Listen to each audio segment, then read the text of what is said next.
was working with this client and we were going over her diet history, and she said, every diet, every approach out there with food, you name it, I've tried it over the past decade.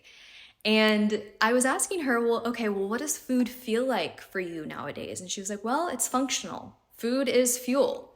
She couldn't really remember or recall like the last time that she had a meal just for the sake of enjoyment and pleasure.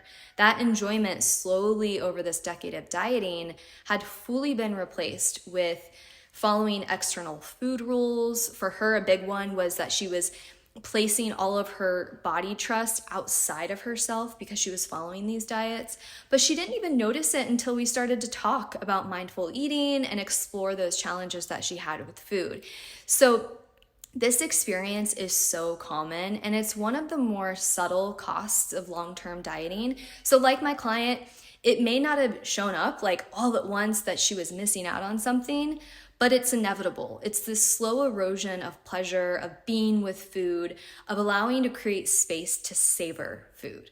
And again, when you're dieting for such a long time, it's really common that eating just becomes something that you do. You do it right or wrong, correct or incorrect, the ways that you shouldn't or shouldn't do, rather than something that you're experiencing.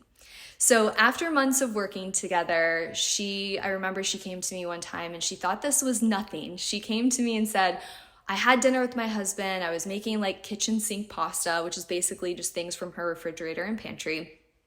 And I was halfway through eating it and I noticed something. I was tasting it. She was in the meal experience rather than above it, like in her mind. She was like, I don't know if that's what it's supposed to feel like, if that's normal, but I felt something. So first of all, that something is a win, and that something is the start of what eating should feel like. Being present with your food, being able to explore this art of noticing and savoring food.